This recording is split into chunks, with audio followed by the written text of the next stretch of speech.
on your end now? Yep, I'm good on my end. Wonderful.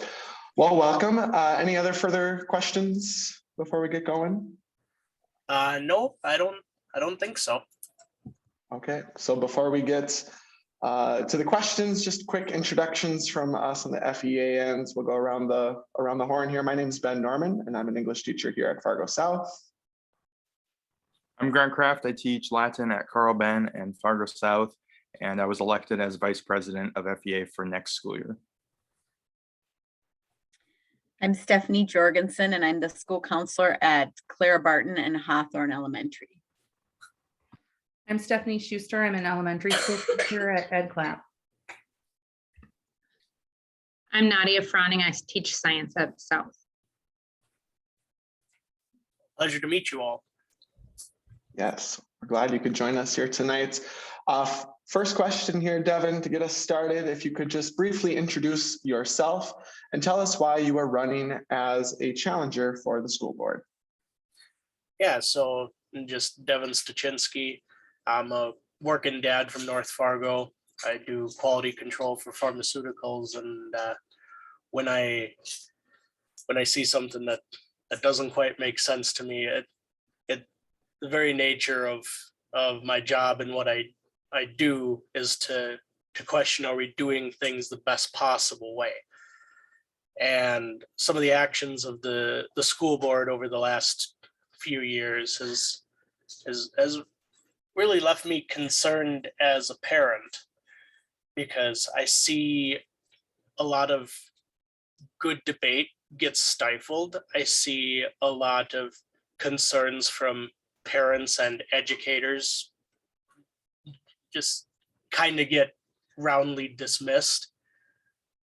I don't know the exact specifics of the goings on behind the scene, but at least from the public facing part, I feel that the two biggest contributors of the kids' education, the parents and the teachers, they're not being as heard as they should be.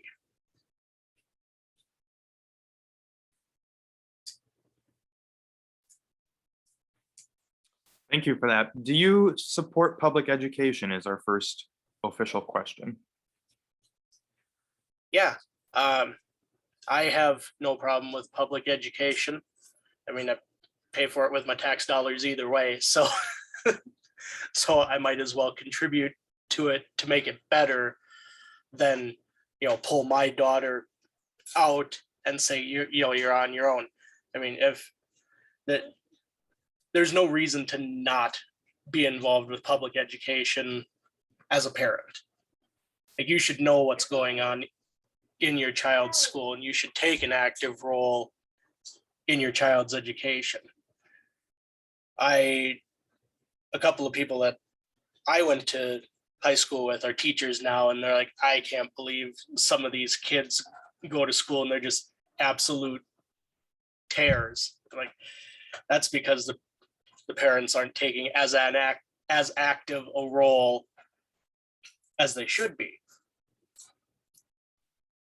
Could you provide a few examples of how you've supported public education in the past? For a brief stint when my daughter was in kindergarten and first grade, we helped out with the PTA in her school, and we take she's special needs, so we have IEP meetings, and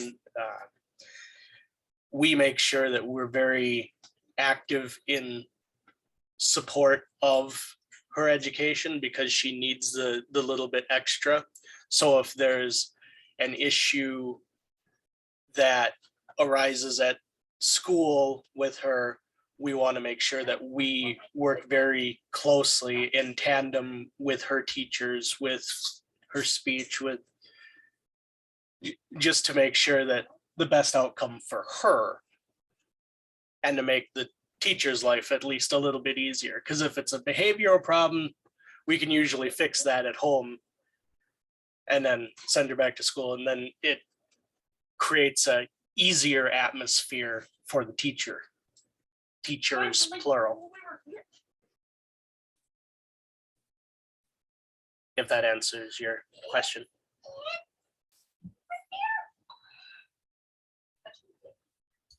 If elected, how would you work to balance your representation of various stakeholders? For example, students, parents, community members, staff, and property owners. Well, one of the big things that I would love to see is I would love to see the creation of like a community advisory board to the school board, like a teacher representative from each school, hopefully a parent or two from each school district. You know, see if they meet, say, once a month or once every other month, or even quarterly, and say these are the concerns the community is having with the actions of the board or the actions of the schools. You know, here's at least the community side for the board to listen to and address. So that would be one of the ways that I would love to see at least interaction from all stakeholders to have concerns addressed. Thank you. A bit of a follow-up to that question. So if elected to the board, you're going to be working with everyone in the district and all these various stakeholders. How do you see your role in reaching out to the community to bring people together around the common goal of student well-being? Well, I would I don't know how to phrase it, but in this digital world, it's very easy to have a completely open door policy.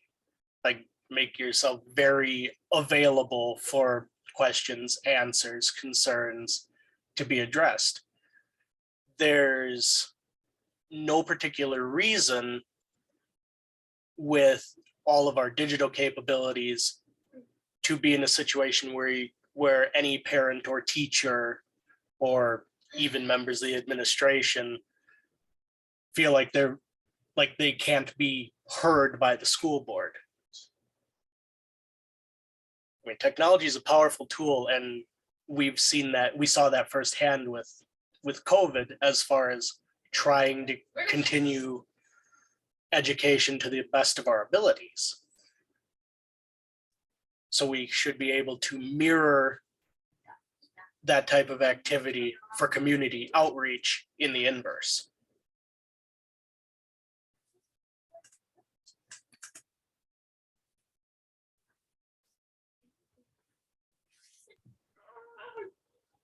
The next question relates to school curriculum. School curriculum demands have been in the news in many states. What types of information do you feel need to be shared with the community to be transparent, but also not place unrealistic barriers on student experiences or unrealistic barriers on teachers providing that information? Well, and this can piggyback. You okay? This piggybacks. Take a drink of water if you need to. Silly. Sorry about that. This piggybacks nicely with that previous question, because we have the tools to make the situation where nobody feels in the lurch. Through COVID, all of the curriculum was, available to the parents online. I don't see how that would be an issue, because we've already done it to continue to do it if we have all curriculum materials available. This could also aid in potential student advancement, because if the parents know what's exactly coming up in the curriculum, they can help get their students better prepared for challenging subjects. Also, if a student is lagging a little bit, again, that information is there to help get reinforced in the home. Another potential advantage would be if a student is proficient in a particular subject and feels bored and thus less engaged, they would be able to see, okay, what's coming up, and then proceed to work ahead and maybe work their way towards a early graduation if they're really gung-ho about it. So I think complete curriculum availability online for parents and teachers to collaborate together with could be more of a strategic advantage than a lot of what the media's portrayal of it being, where the claim is they're shining a light on something bad that's happening. No, we could turn this into a very good situation and actually get the collaboration between the school and home for the advancement of for the advancement of the students.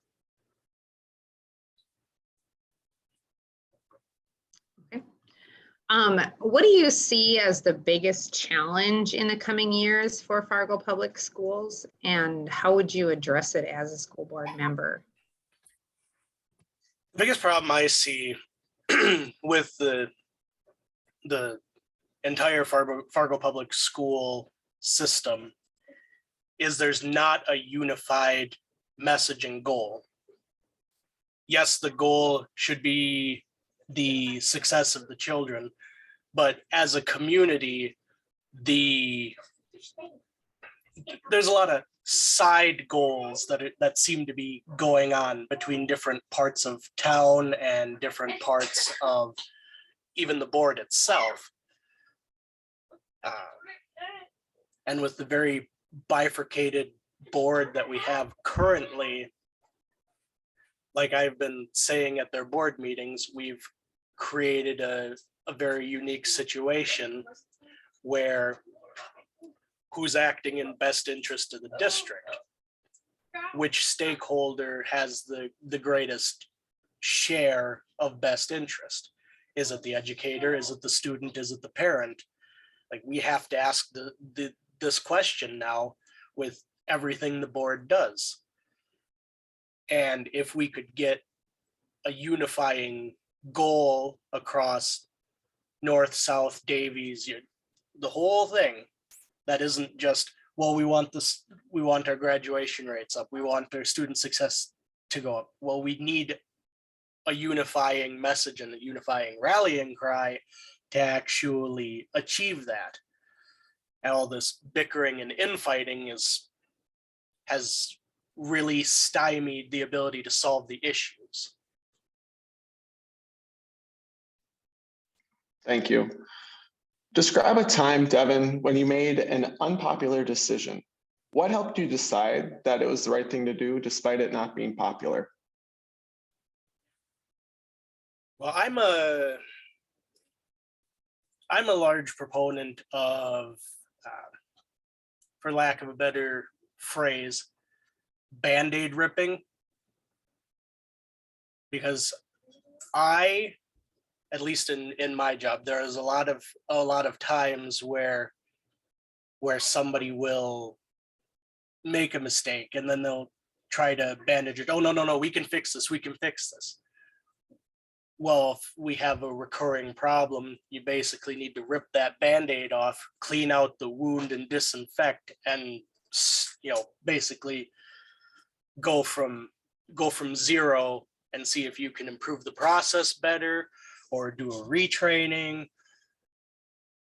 That's very unpopular in any work setting. Nobody likes to get told that they're doing their job poorly and probably should rethink how they're doing it or retrain or what have you. So I am not a stranger to dealing with a decision being unpopular, because usually the most unpopular decisions have some form of necessity behind them. Be it student achievement, teacher comfort, getting parents more involved in the schooling like it was when I was a kid. Because if I acted up at school when I was a kid, you can bet that it was not great at home when I got home. So there's a lot of quote unquote unpopular situations that they're a necessity to make the school system better. And I don't shy away from those types of situations. Okay. Recently, many school boards have faced questions about the literature that's present in schools. Under what conditions, if any, should a book be banned? There is no reason for a book to be banned from a library. That being said, we can make the distinction of required curriculum reading versus available in the library. With most explicit content, 99% of the time, minors require some kind of parental consent for those explicit materials. So if it's available in the library and the student wants to check out a book that has explicit material in it, they would need a parent or guardian to say, yeah, you can read this, but there's no reason the book should be banned. Very much of the Antonin Scalia approach in terms of First Amendment, there's a lot of things that he said were, yes, that's a First Amendment right. He may not have liked them, but the freedom is there granted to be available. Like he talked about flag burning. He didn't like it, but First Amendment First Amendment allows for such expression. Same with books. You can't get rid of it because the literature is important, but if it's explicit in nature, it should at least be a conversation between the teacher and the parents if the parents deem that to be appropriate for their child's stage of development. Thank you. As the city of Fargo continues to grow and to do that unevenly, how would you address current and future issues with boundary lines, along with the overcrowding and undercapacity use of schools?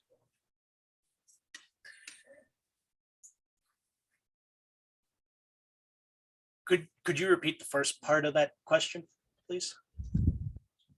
Yeah, absolutely. As the city of Fargo continues to grow unevenly, how would you address the current and future issues with boundary lines, along with the overcrowding and undercapacity use of schools?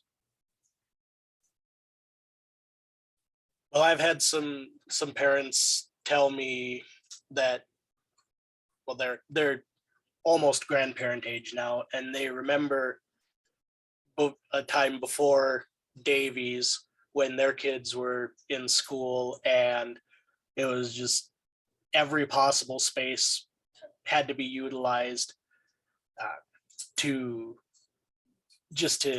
get everybody in a classroom. It is important when you make boundary lines that it is not inconvenient for certain portions of the taxpayers, the parents. I'm guessing you're referencing the current unhappiness with the one neighborhood being moved all the way up into south, and it's a ridiculous trek for those students every day.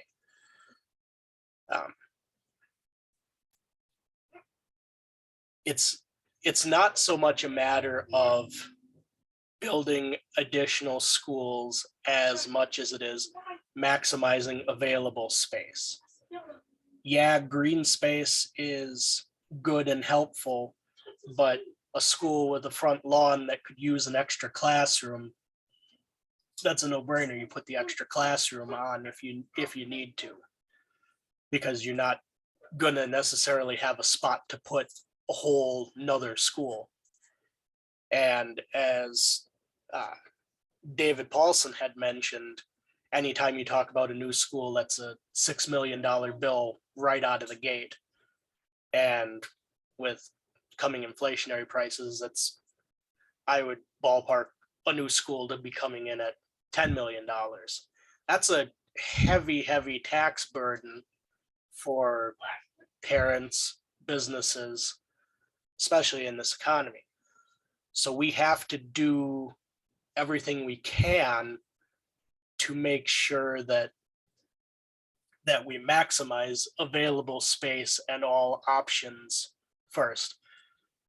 I would be more inclined to do additions on existing schools before building additional buildings, just from a cost point, because if the district runs out of money building buildings, they aren't going to be able to afford filling all that space with the teachers they actually need to fill it with.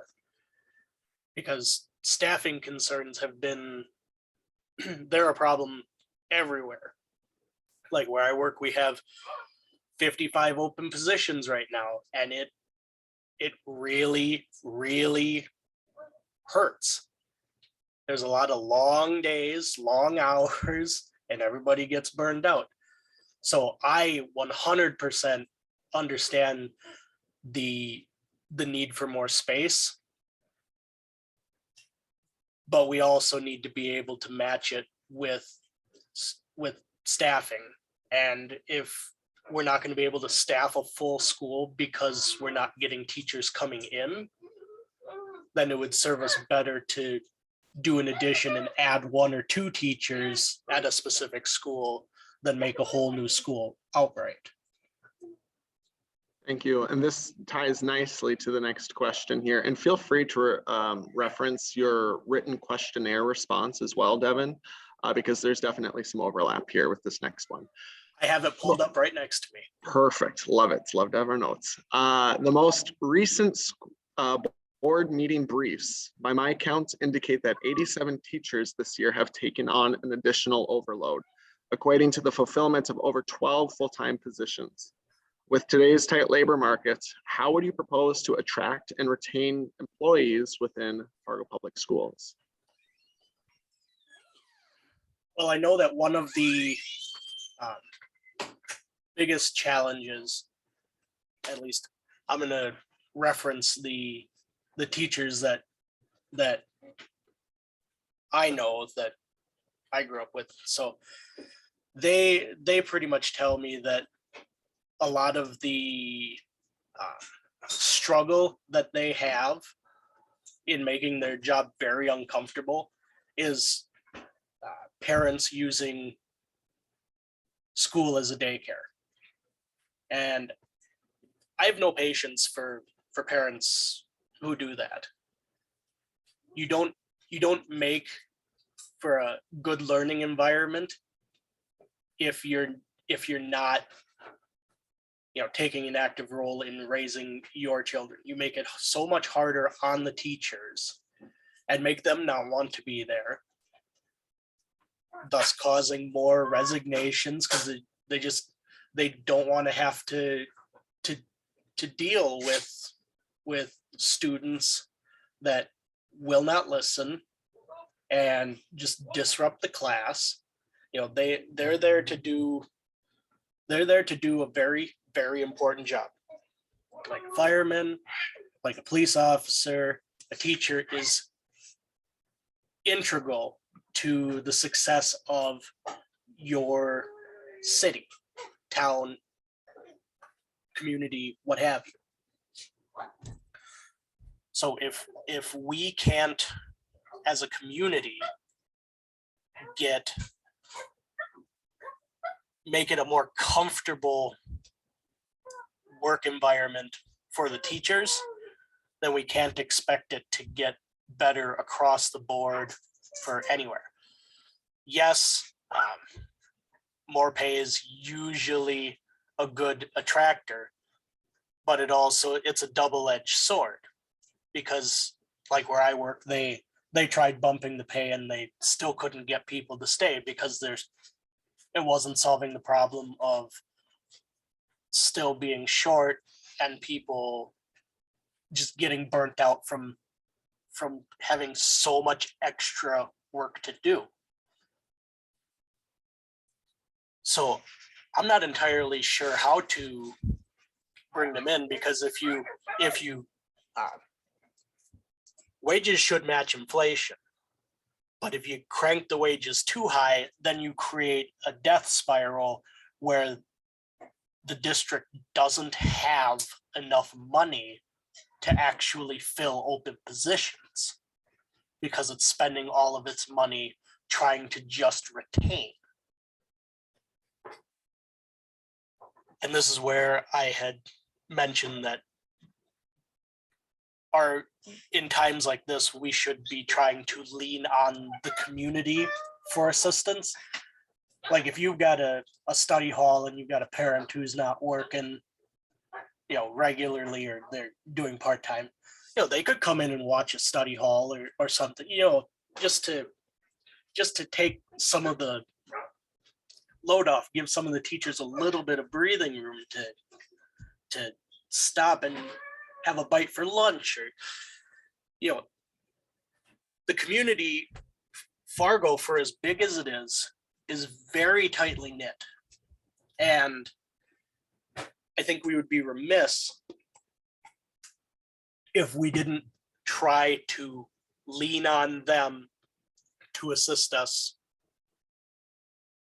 also to help solve this problem. One of the other situations that would tie with this is, as we had seen with the discussion of sub pay at the board meeting.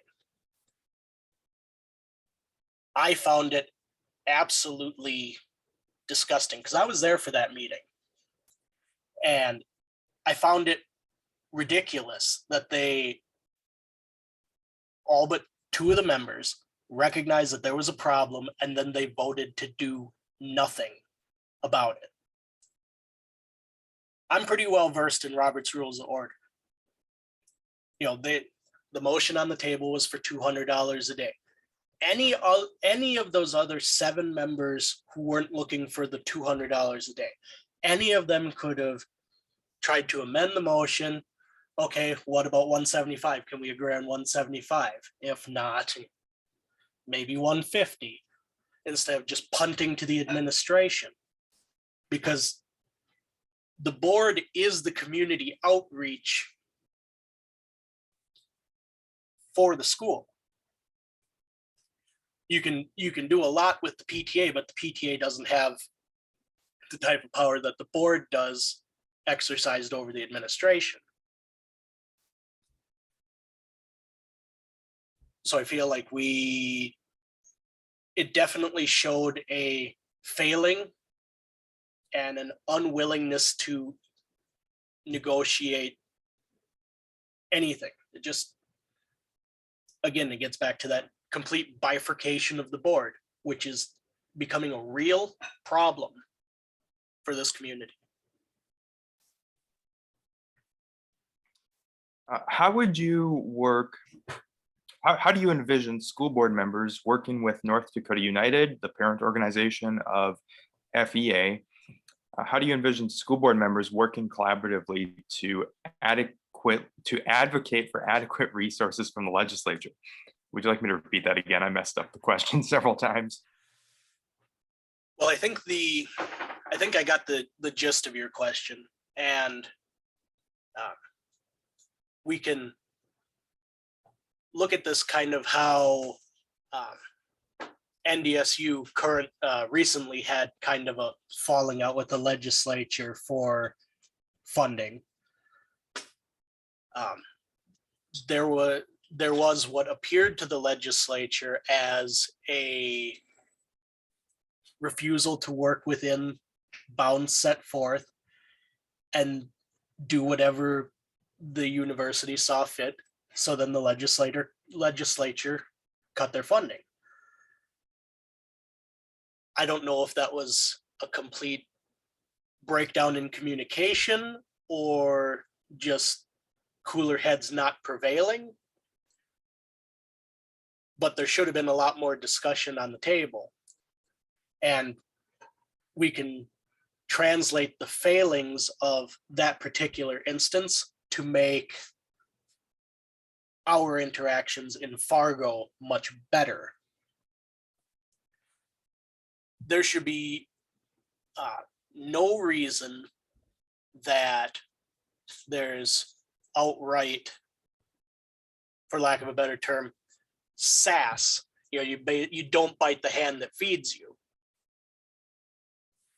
So there should have been dialogue and negotiation all the way through that whole situation, which is something that I definitely want to see. I want to on the board. I would love to see more parents come and talk to the board, say, here's what's going right in our schools instead of here's a grievance I'm having. I would love to get to a point where you have parents saying, the special ed program is doing fantastic for my child. This music program is doing great. We're going to go to state because of how good it is. So we're not having appropriate levels of communication and collaboration between the board, administration, external groups that have financial stake, external groups that have just a stake in general, like parents feeling like they're not being heard, teachers feeling like they're not being heard. It's a real failing that the board meeting should be trimmed down quite a bit to where you actually have it should be more interactions with community leaders and groups that have a stake for the betterment of the students than what's been going on. I don't know if that answers your question, but the main thrust of my statement is that we need increased communication and collaboration just across the board with all parties involved. Thank you. With about 10 minutes to go, I want to make sure you have enough time to answer this question we're posing to all candidates. If FEA were to endorse this campaign season, why should we endorse you?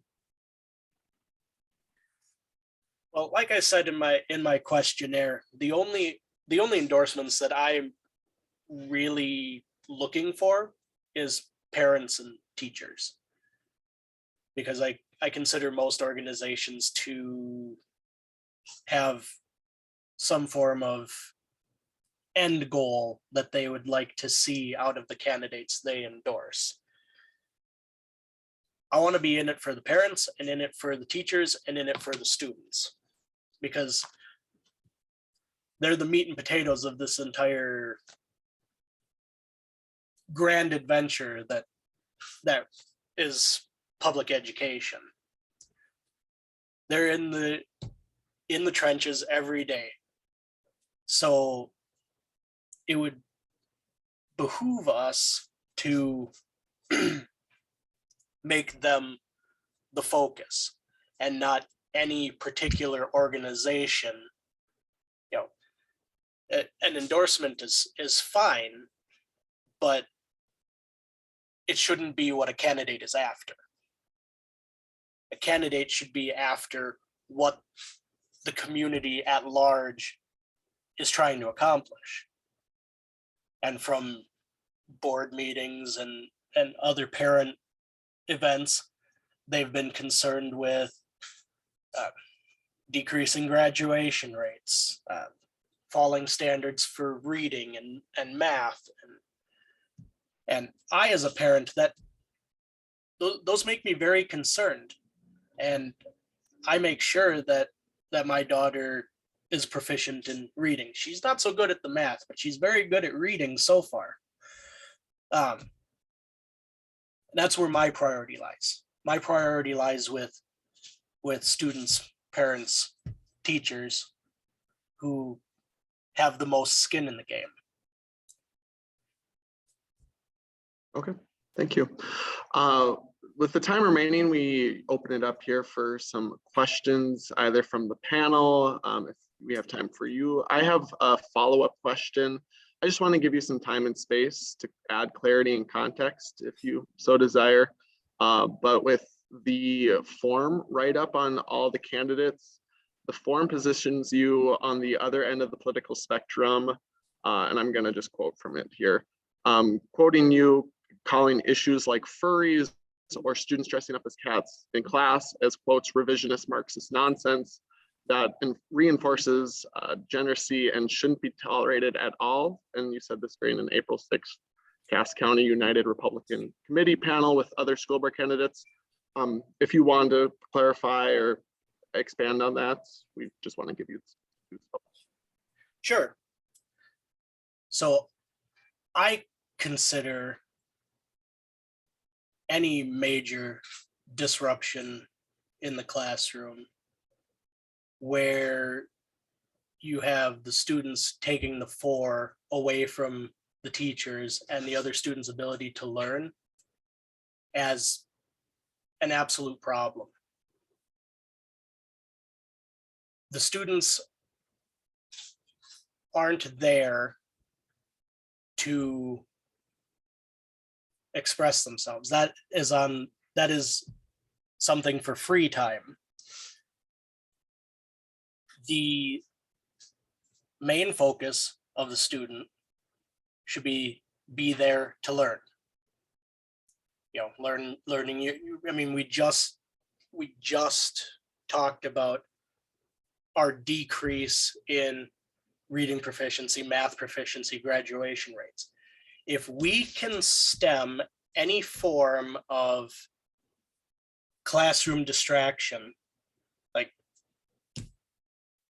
trying to pretend to be a cat in class or something like that, although I don't think anything quite like that has shown up in Fargo, but that takes away from not only the teacher's ability to do their job, but it takes away from the other students who are there to learn because they want to be the best they can be. Thank you. Other questions from the FEA panel? Any follow-ups on the questionnaire? Yeah, Devin, you linked us over to the ndhp.info site. I'm curious if you can explain how the viewpoints that come out of that organization would impact and influence your decisions as a school board member. In particular, I see on the website the idea of school choice being one of the elements. And how do those platform positions factor into your role on a school board?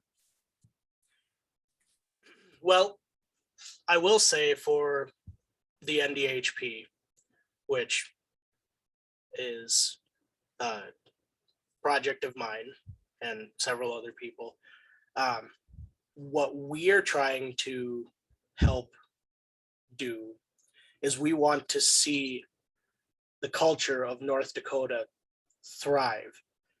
And if students struggle in the public school setting, we shouldn't eliminate the option for them to, go to a private school, go to,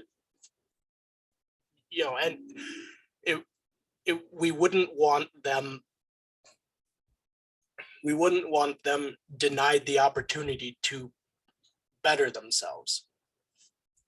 The main idea behind the NDHP is rugged individualism. I will make myself the best person that I can be so that I'm the best member of society that I can be. And by being for school choice, if a parent isn't seeing their student getting the best, if the student is more advanced and they feel the public schools really slowing them down, should we hinder that student by saying there's no choice in the school that they go to make them the best that they could possibly be? So that would be my clarifying point on school choice. It's from a position of we want everybody to be successful and to have the avenues available to them to be successful.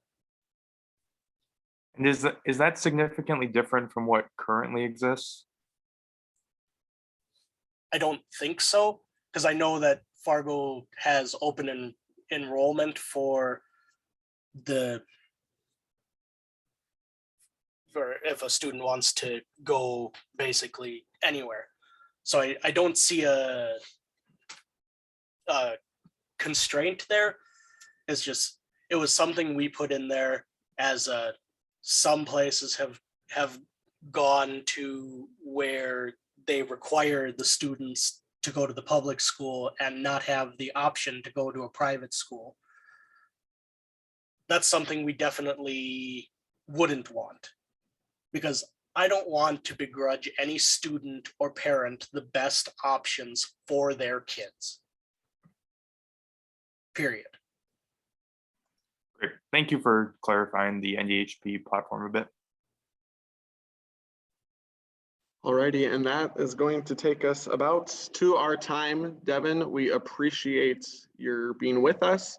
And just a bit about the process here, we will finish up our candidate interviews Monday evening.